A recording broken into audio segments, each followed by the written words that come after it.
This is Carol Drescher, Chief Clinical Coordinator for Interventional Pain Center. The purpose of this presentation is to introduce you to interventional procedures that can be used to treat spinal pain. You will notice a speaker in the center of each slide. First, view the slide contents, then click on the speaker to hear the narration. Following the narration, you can click outside the narrative box to remove the playback box that may obstruct a small portion of the slide during the narration.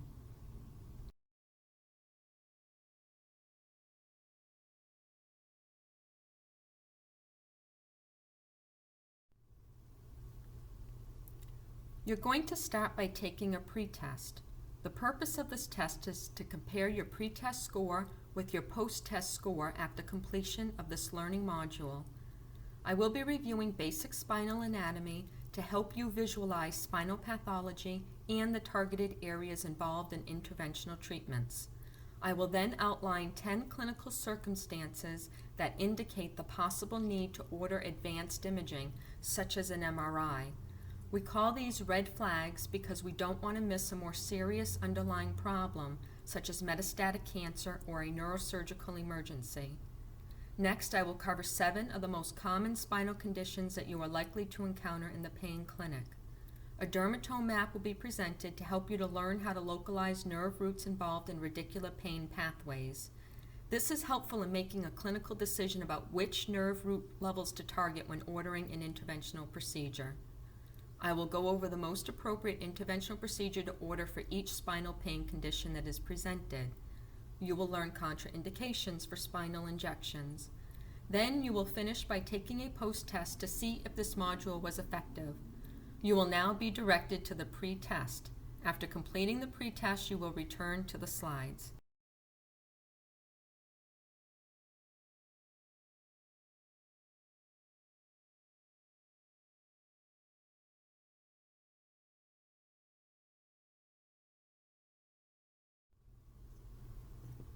Spinal anatomy includes 31 pairs of spinal nerves that exit the spinal cord on each side through an opening called the neural foramina.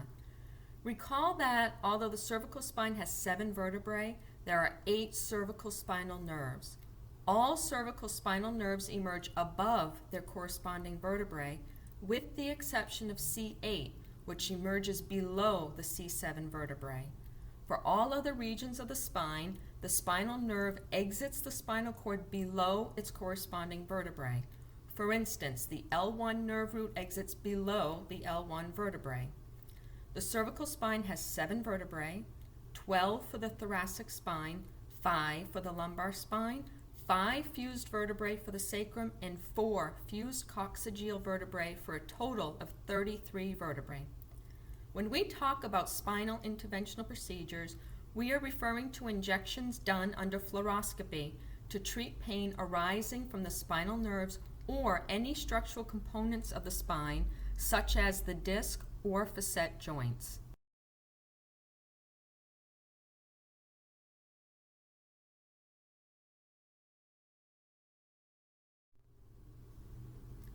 Imaging is needed prior to proceeding with any interventional procedures. Generally, an X-ray or CT scan will suffice for facet joint injections, but an MRI is the preferred imaging of choice for epidural steroid injections. If a patient has a contraindication for an MRI, then a CT scan may be used. Imaging does not have to be updated on a predetermined timeline. Ordering imaging is done if the patient has not had any prior imaging, or if pain changes or worsens in some way, fails to respond to interventions, or for surgical consideration. Listed here are 10 reasons to strongly consider ordering new imaging.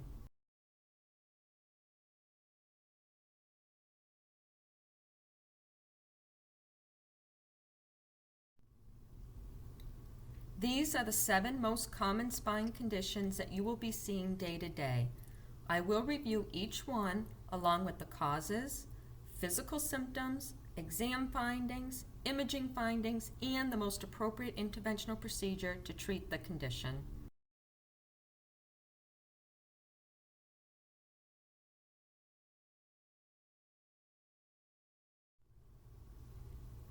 2 of the 4 most common pain complaints in this country are neck and back pain, with neck pain comprising 15% of all pain complaints and back pain representing 27% of all pain complaints, according to the National Centers for Health Statistics. Back and neck treatment costs in 2005 totaled $86 billion. 100 million adults in the U.S. have chronic pain. That is more than the total of patients with heart disease, diabetes, and cancer combined.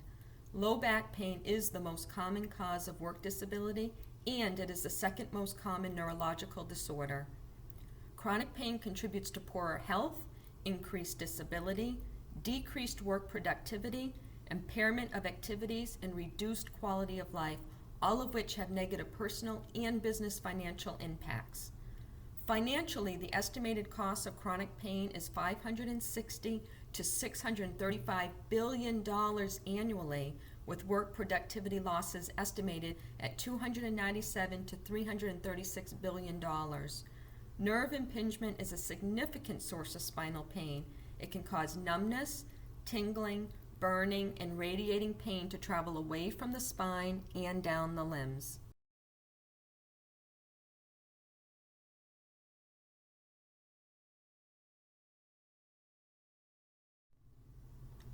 A dermatome distribution map is a very important tool to use because recognizing pain pathways is necessary to know what level to order for an epidural steroid injection. You want to find out specific details from patients about the exact location on their body that their radiating pain symptoms are occurring. If you compare the location of their radiating pain symptoms to this dermatome map, it will guide you in determining which nerve roots are potentially involved in producing pain. For instance, one of the most common lumbar radicular pain patterns is pain that radiates from the low back to the buttocks, posterior thighs, behind the knees, and down the calves with lateral thigh pain. Look at the right side of this dermatome map and locate L5 to S1. See how the path extends down the posterior and lateral thighs? Therefore, a patient who complains of radicular pain in this region is in need of an epidural injection targeted at L5 to S1. You may use this dermatome map to answer the practice questions on the next 2 slides.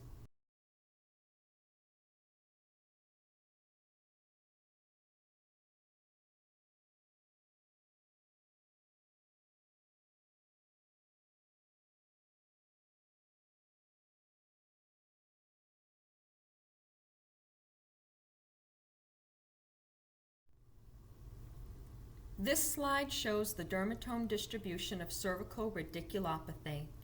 As you can see, cervical nerve impingement will result in radicular arm pain. Nerve impingement occurs most commonly by disorders affecting the disc, such as degenerative disc disease, which can lead to a bulging or herniated disc. Spinal stenosis, either of the central canal where the spinal cord runs through, or from the neural foraminal openings where the nerve roots exit the spinal cord, will also lead to cervical radiculopathy. The patient will complain of radiating pain from the back of the neck, and it can involve the shoulders, the arm, and hands, and can even affect the fingers. Pain is described as radiating, burning, numbness, tingling, or pins and needles. The patient may also complain of arm weakness. On physical exam, you should inspect the cervical spine for alignment and normal cervical curvature. There can be a loss of normal cervical curvature in the presence of cervical muscle spasms. Have the patient complete neck range of motion exercises to look for limitations in or pain with range of motion. Palpate the cervical spine and paraspinal muscles. Perform strength and reflex tests. Strength and/or reflexes may be diminished. Assess for dermatome sensory loss, and do the compression test, also known as the Sperling's test. There is a link to a YouTube video demonstrating performance of the compression test, which is a test to see if radicular pain can be reproduced ipsilateral to provoke cervical vertebral compression. The compression test is performed by the examiner placing her hands flat on the patient's head, which is tilted slightly extended backwards to one side. A positive finding is when pain radiates in the shoulder or arm on the same side to which the head is tilted. It is important to note that a negative finding does not exclude the possibility of nerve impingement.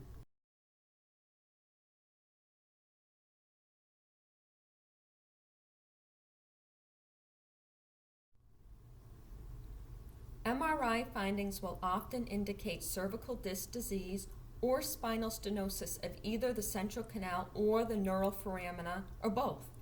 The image on this slide shows a central canal stenosis where the spinal cord is compressed due to a narrowed central canal.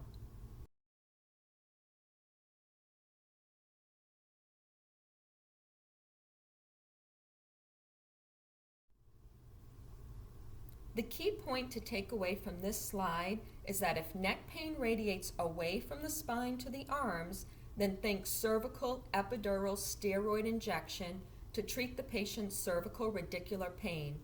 In general, an epidural steroid injection is done to treat radicular pain down the limbs.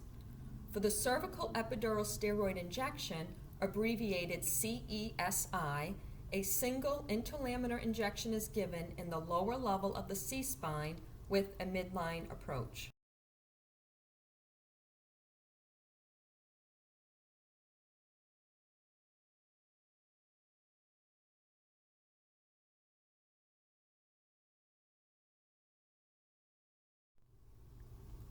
You'll notice that lumbar radiculopathy shares a lot of the same features as cervical radiculopathy, including the causes, physical symptoms, exam, and imaging findings. With lumbar radiculopathy, it is very important that you establish clearly with the patient where the pain radiates to. Lumbar radiculopathy can affect the groin, hips, buttocks, thighs, lower legs, and feet.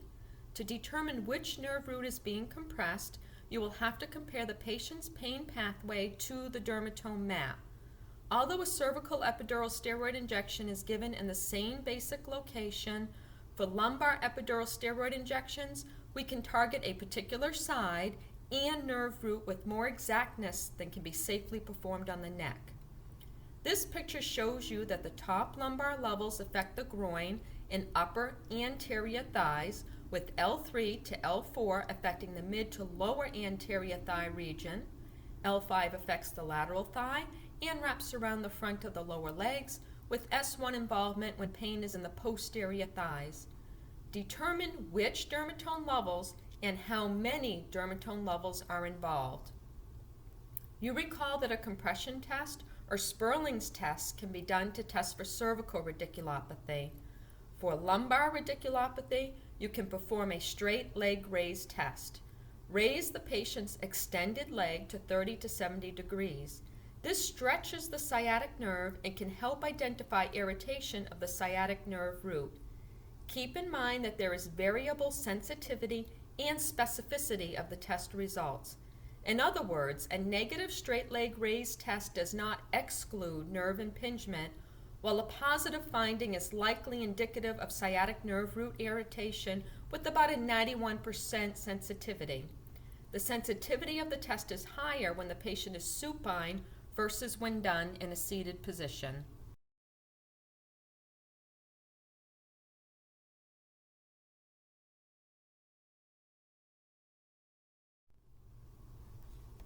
MRI findings usually show disc disease and/or spinal stenosis. This image, like the cervical MRI image earlier, shows a central canal stenosis.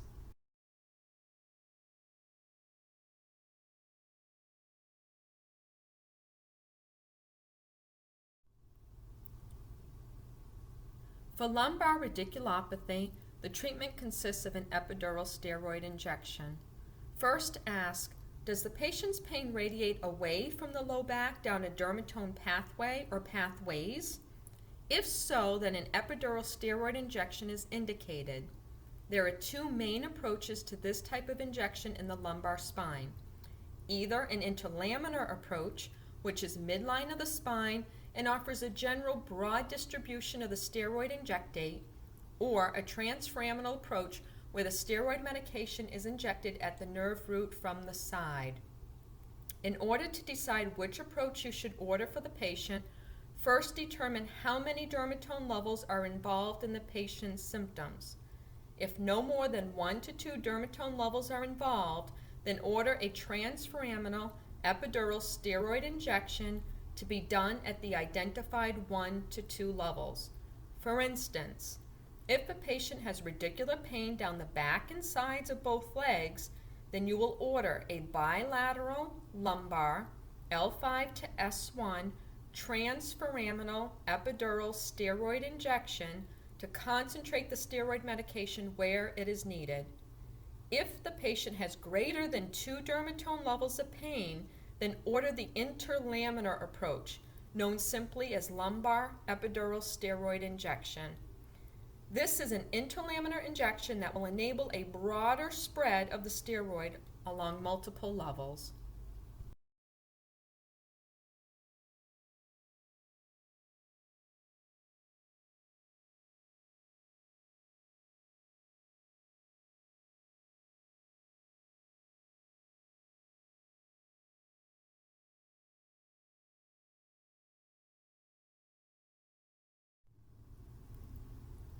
Just as arthritis can affect other joints in the body, such as the knees and hips, it can also affect the joints in the spine called facet joints, where the vertebrae touch and meet each other. The cartilage wears away and degenerative changes take place in these small joints of the spine. When degenerative changes to these joints occur over time, it is known as facet arthropathy. Simply put, arthritis of the facet joints. Another common cause of pain in the facet joints is from whiplash, which can set off inflammation of the cervical facet joints. In the lumbar spine, facet syndrome can occur, for instance, when someone has a misstep causing a jarring of the facet joints. In facet syndrome, MRI imaging will not show degenerative changes of the spinal joints, but may show a loss of the normal cervical curvature due to muscle spasms. Often after a whiplash accident, a patient will go to primary care and complain of neck pain. Sometimes they've already been seen at the ER and X-ray and CT findings are unremarkable. Primary care will refer the patient for physical therapy and provide the patient with muscle relaxers and an NSAID and instructions to use ice and/or heat. The patient gets no better. Eventually, primary care does not know what else to do, so they refer the patient to the pain clinic. The history reveals that the neck pain started after a whiplash injury. Once facet syndrome is correctly diagnosed, we can offer injections that are safe and effective in treating this type of pain. When the facet joints of the neck are contributing to pain, the patient will sometimes complain of a headache in the back of the head in the occipital region with radiation up the back to the top of the head. This is known as occipital neuralgia and can be treated with occipital nerve block injections to arrest the headache. Here's a physical exam pearl for you. With facet syndrome or facet arthropathy, the physical exam will reveal pain on neck range of motion, especially with neck extension, as this places increased stress points directly on the facet joints.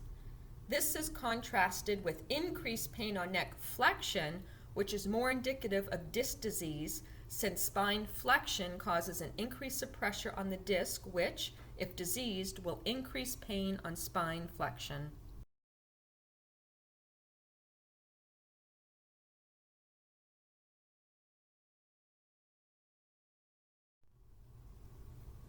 The MRI report will describe facet degenerative changes. One term that you may come across is ligamentum flavum hypertrophy. This refers to the yellow ligament that connects the vertebrae of the spine and provides spinal stability. Flavum is derived from the Latin word yellow. Hypertrophy comes from 2 Greek words and means oversize. So to put this together, the yellow ligament that provides structural support to the spine becomes thickened with age as part of the degenerative process of the spine. In the case of a whiplash accident causing facet syndrome, the MRI may be largely unremarkable with the exception of loss of the cervical lordotic curve.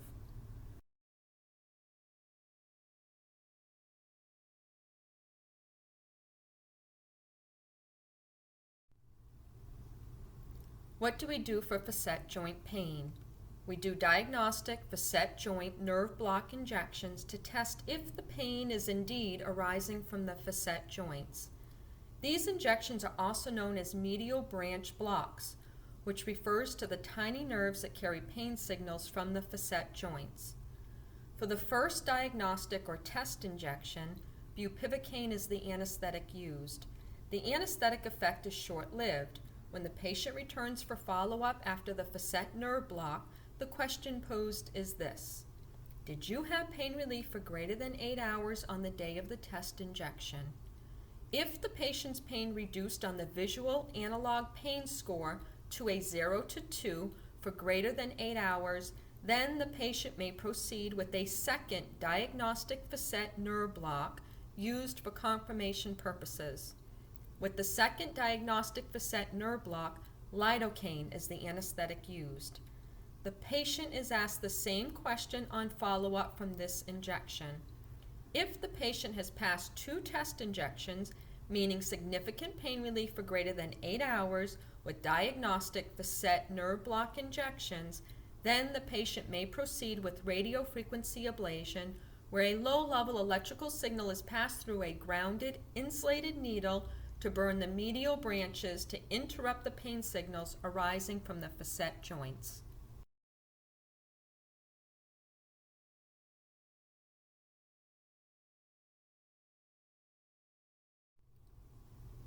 Let's review the steps again. For non-radicular spinal pain that is worse with spine extension and with pain to palpation of the facet joints, order a diagnostic facet joint nerve block with bupivacaine 0.5%. If the patient passes that first diagnostic injection, then order a second diagnostic facet joint nerve block with lidocaine 2%. If the patient passes the second diagnostic facet joint nerve block, then order radiofrequency ablation of the facet nerves, also known as neurotomy.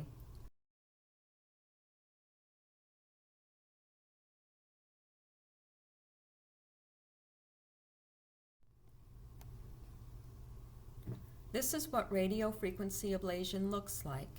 You can see the electrode with its tip placed against the medial branch nerves of the facet joint. When describing this procedure to patients, you may want to use the words apply heat to the nerves rather than burn the nerves, which can sound scary to the patient. Explain to the patient that a low-level electrical signal is passed through an insulated needle to heat up the nerves that send pain messages from the facet joints in order to limit those pain messages.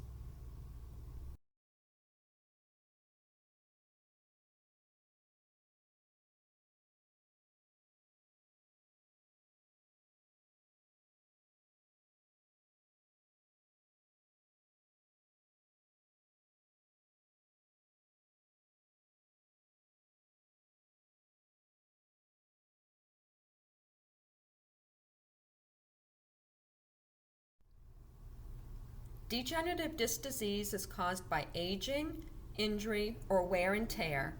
As discussed earlier, pain increases with spinal flexion. Bending forward will increase pain because it increases pressure on the disc.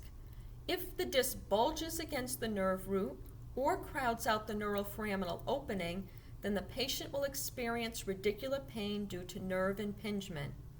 Discs are normally very hydrated. They can become dry, thin, and cracked with degeneration. You can think of the disc as a jelly donut with a soft center, which represents the jelly, and a tougher exterior portion. If the disc contents, the jelly part, spill out of the center of the disc and onto the nerve roots, it causes a caustic reaction and nerve root irritation. This is known as a herniated disc. A bulging disc is a protrusion of the disc outside of its normal anatomic placement between the vertebrae, but without the spilling of the center contents outside the disc. Disc pain will cause the patient to shift weight frequently in attempts to offload pressure from the painful disc. A herniated disc may become a neurosurgical emergency if the patient demonstrates red flags, such as loss of bowel or bladder control, loss of saddle sensation, or new and worsening neurological dysfunction.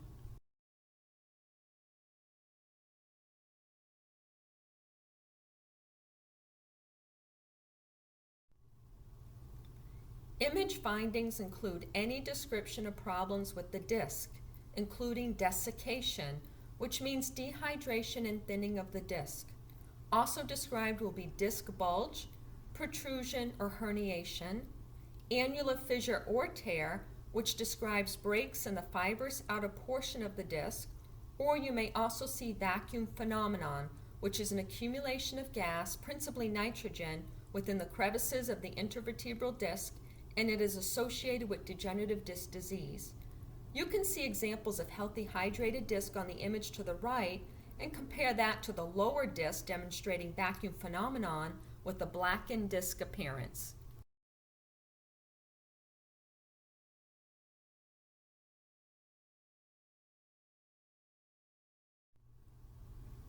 Here are two more images to help you to visualize vacuum phenomenon and a herniated disc.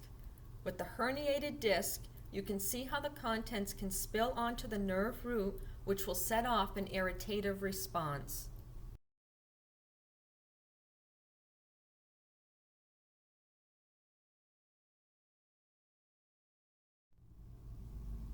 Epidural steroid injections are the treatment of choice for disc disease unless a surgical approach is preferable or has failed to alleviate the patient's symptoms, or when conservative measures are preferred over surgical interventions. For discogenic pain in the C-spine, order a cervical epidural steroid injection, which will be done using an interlaminar approach. For discogenic pain in the L-spine, order a transforaminal lumbar epidural steroid injection for no more than 1 to 2 dermatome levels. Otherwise, order an interlaminar lumbar epidural steroid injection for a broader approach that involves greater than 2 dermatome levels.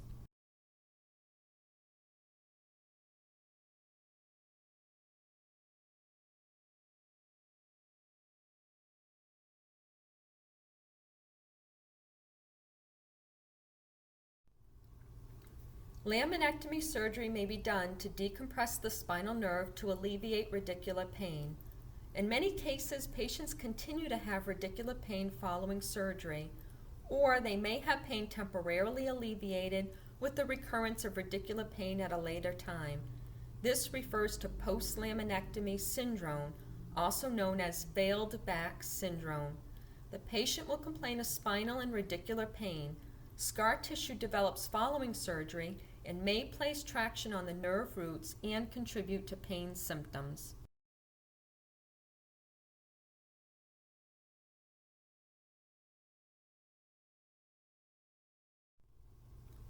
Imaging will state post-laminectomy changes and will describe the presence of hardware if spinal fusion was done, and sometimes granulation or scar tissue is described by the radiologist.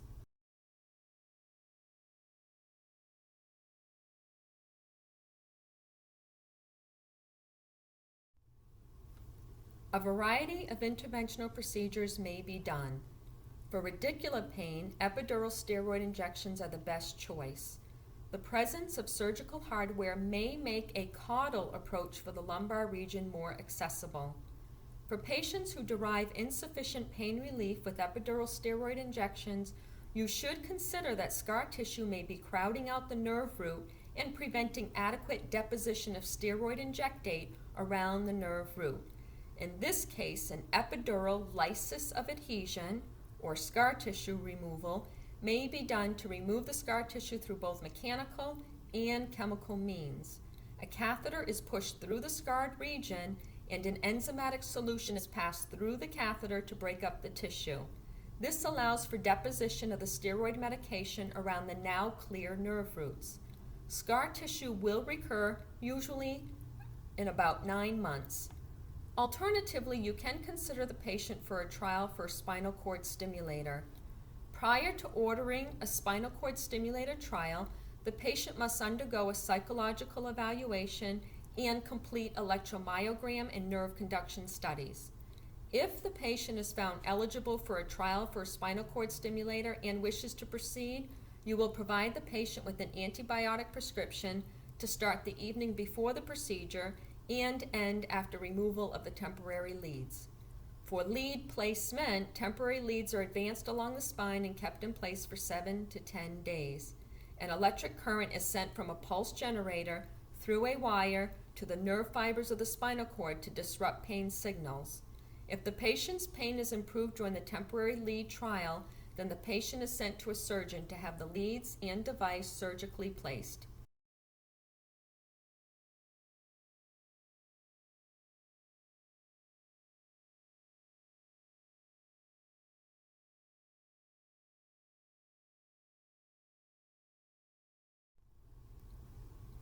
Common causes of compression fractures are trauma, osteoporosis, and malignancy.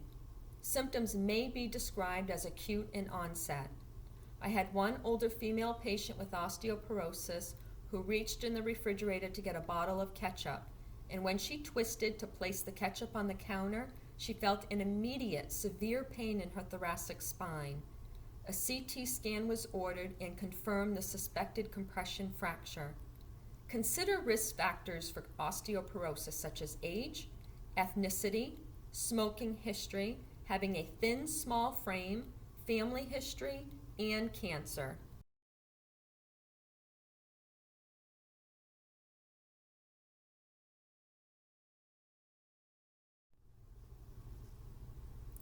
Imaging will describe a chronic or new appearing compression fracture. The term wedge deformity may be used. You will also read on the MRI report vertebral marrow edema findings.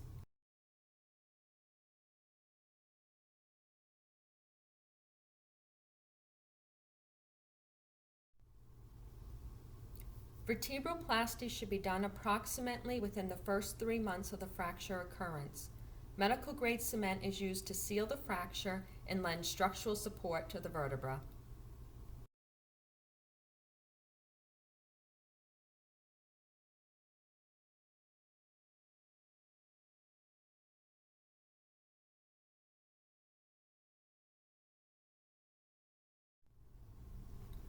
Sacroiliac joint pain can occur due to arthritis and degenerative changes.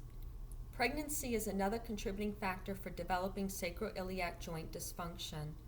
Hormonal changes in pregnancy cause a loosening of the supporting connective tissues of the sacroiliac joint. This increases elasticity of the pelvis to allow for expansion for childbirth. This can lead to sacroiliac joint dysfunction. During pregnancy, supportive measures such as a sacroiliac joint belt are used. Following pregnancy, the patient may have a sacroiliac joint injection.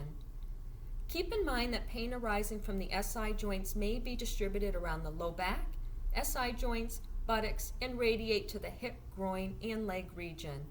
Examination of the SI joints is part of the low back exam and should be included as a differential in complaints of low back pain.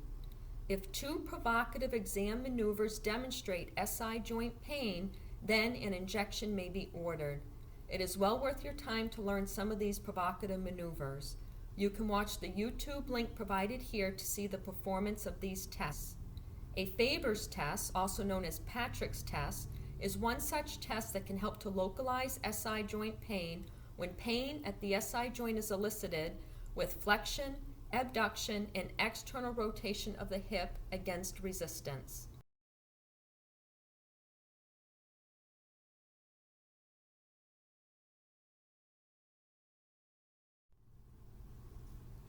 Diagnosing SI joint dysfunction or arthritis may often be done better through appropriate exam techniques than with imaging findings, which have limited value in diagnosing SI joint involvement.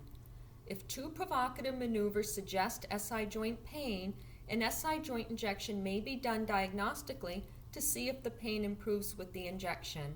If so, then this is a definitive determinant of the pain origin.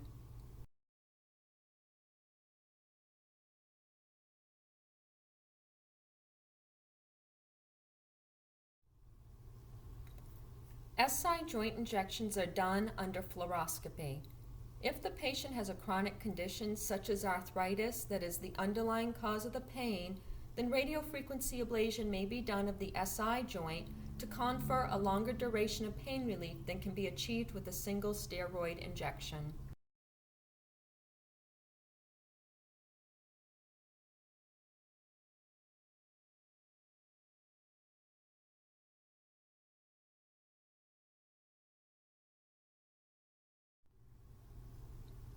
Relatively speaking, there are not a whole lot of contraindications for spinal injections. These are the primary contraindications for spinal injections.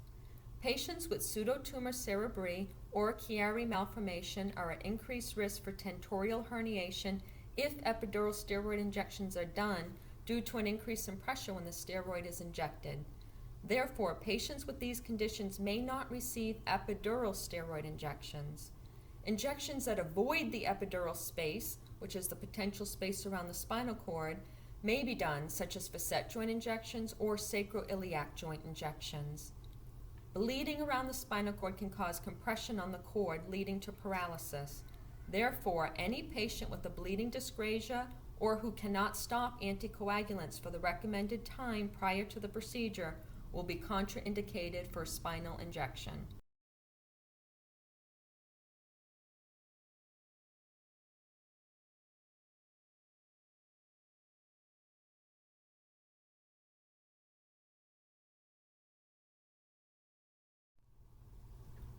This is a simplified decision tree to lead you to making the right spinal procedure ordering decision for your patient. Follow the decision tree. Let's start with low back pain. First, ask yourself, does the patient have low back pain that radiates away from the spine and down the legs? If the answer is no, then check to see if the pain is arising from the facet joints.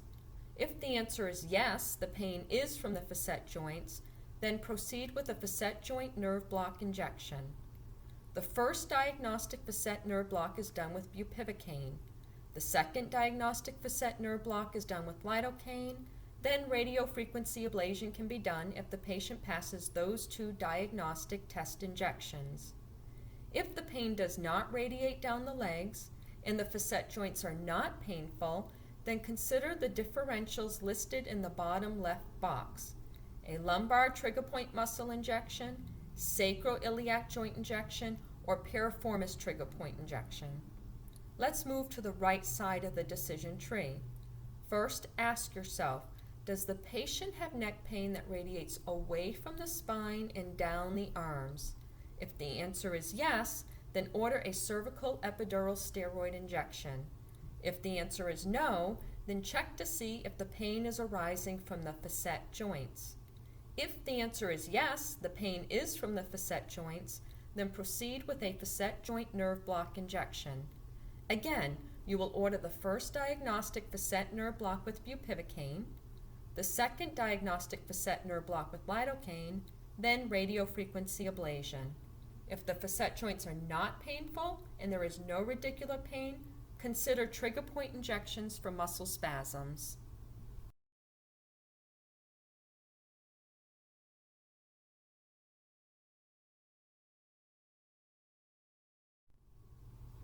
This is a handy cheat sheet that we have laminated for you to keep in your lab coat pocket. The cheat sheet includes the previous slide with the decision tree, a dermatome distribution map, and this chart which pairs the diagnosis to the appropriate procedure and the ICD-10 supporting diagnosis for insurance reimbursement. Please use this cheat sheet to help guide you in ordering the right procedure for the patient's diagnosis.